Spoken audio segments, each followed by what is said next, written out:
It's a plot straight out of your stereotypical Hollywood rom-com.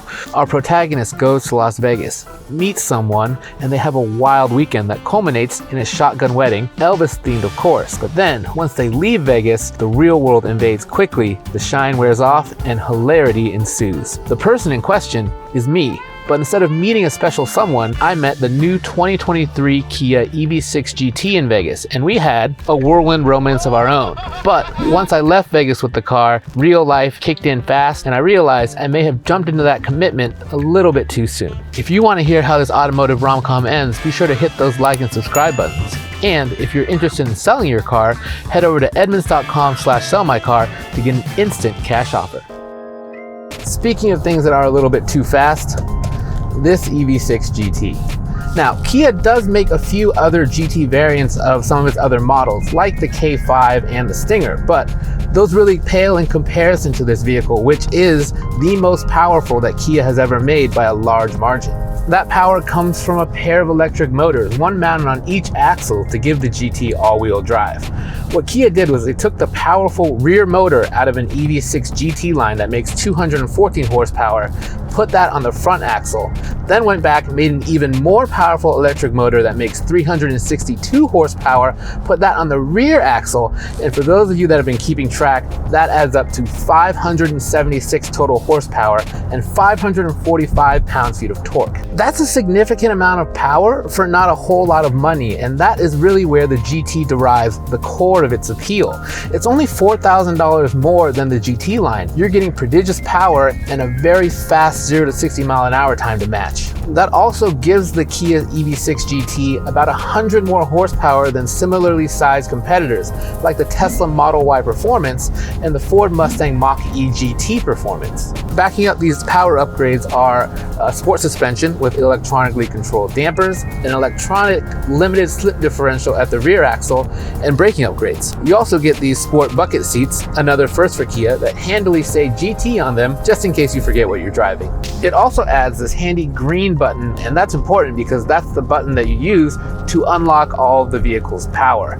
In its other drive modes, they actually make less power, so the only way to get all of that 576 horsepower is via the GT button. But we should note that even when this car is in normal or sport mode, it's still the most powerful EV6 variant by a pretty good margin. Kia's claim numbers for this vehicle are pretty ridiculous. A 0 to 60 mile an hour time of just 3.4 seconds and a top speed of 161 miles an hour that you can reach on the stock tire, a Goodyear Eagle F1. But don't confuse these tires for some kind of summer performance tire as the SUV written on the sidewall might suggest. They don't have a ton of grip. Again, they are Z rated, so they're pretty good for going fast. Now, amazingly, for a vehicle with this much power and not that much tire, it doesn't come with launch control. Kia says that the car's traction control system is smart enough to figure out when you're launching and adjust power accordingly so that you don't get too much wheel slip. Our first experience at the drag strip with the EV6 GT took place in Las Vegas at the Speedway on their prep surface. So it's launching off, a very sticky kind of tar-like substance that helps the vehicle hook up. And there, absolutely no problems with traction. Oh, I was late. I was so late. Oh, so late. It's swimming around. Oh my goodness. It's still so fast. I'm just disappointed for it myself. Our trap speed this time is still going to be good. It's going to be about 117 miles an hour. That's just a disappointing showing for Brian Wong.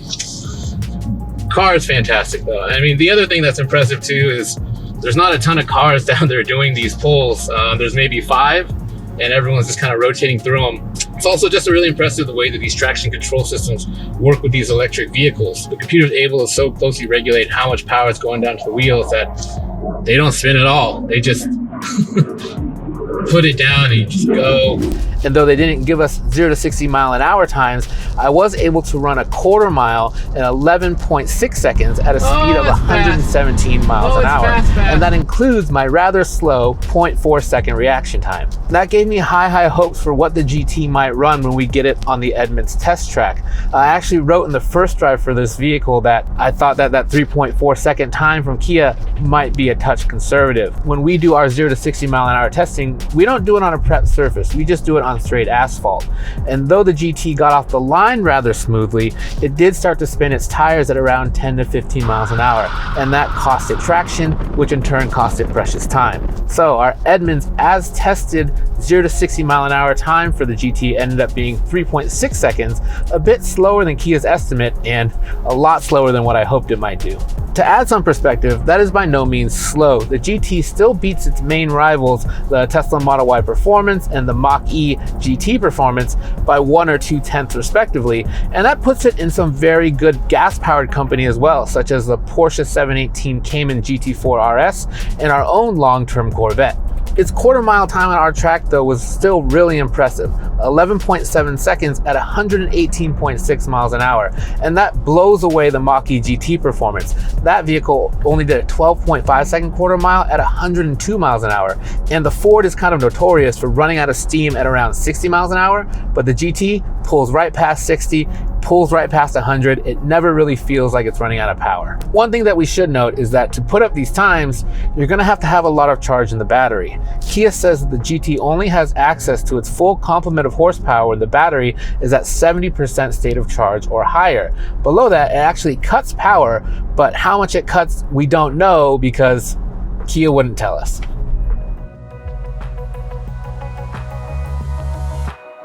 The EV6 GT is an absolute bullet in a straight line, but put it on a track or on a windy road and it gets a lot less comfortable. Kia has stiffened up the suspension, but there's still a lot of body movement in all directions. And the upside of that is that it does make it a pretty comfortable highway cruiser, but when you're trying to do things that are more dynamic, there's lots and lots of body roll. So for example, on a turn like this, you can really feel the car start to lean out over to the right.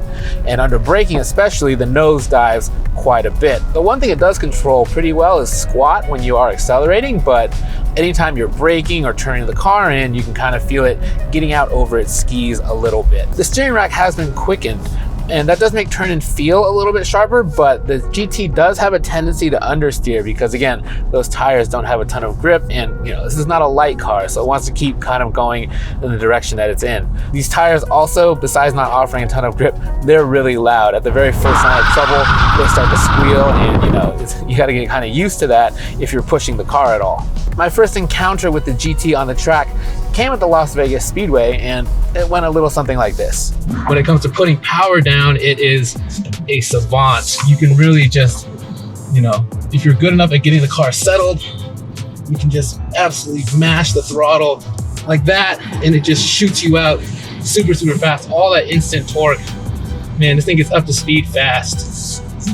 It's fun in the way that it would be to see kind of like an offensive lineman doing the ballet. Like if they're doing the steps and it looks good, it's just impressive that something of this size kind of does that. This is, technically an SUV. I mean, we call it an SUV in our rankings. Kia likes to call it an SUV, but for that on a track, more fun than it should be.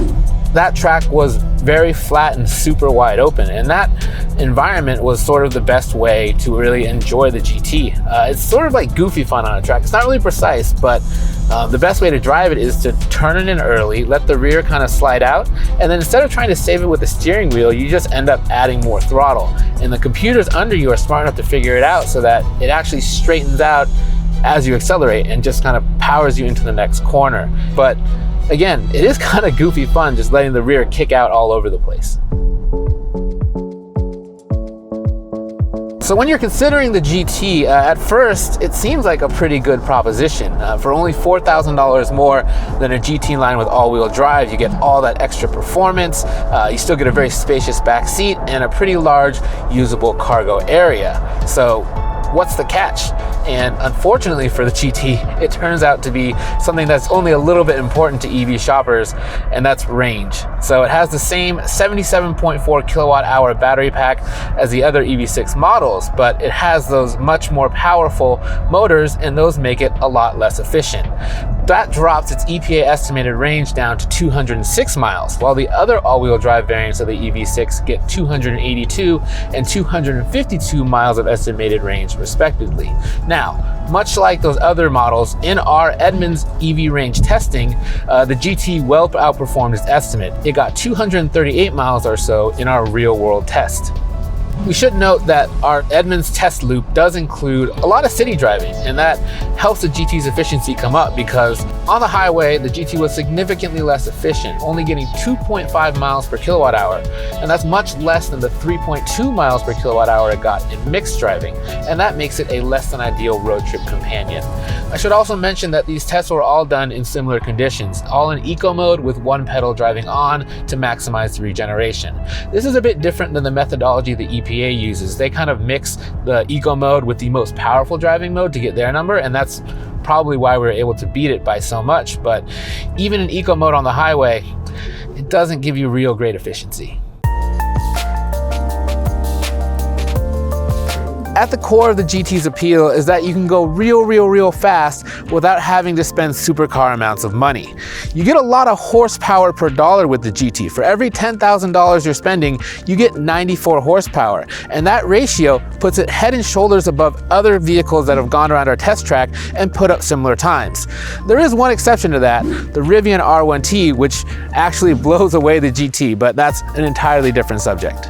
I don't want to undersell the GT. In the right conditions, it's incredibly fun. Its acceleration is the real deal, and taking it around a track with the tires hanging on for dear life and the tail hanging out is an absolute blast. But that being said, the GT isn't the EV6 that I would take home. I would gladly downgrade the power and add back in more range. So, I guess the end of our movie is that the GT and I amicably agree that we aren't quite right for each other and go our separate ways. And as the GT rides off into the sunset, I lock eyes with an EV6 wind that enters the frame and the credits roll.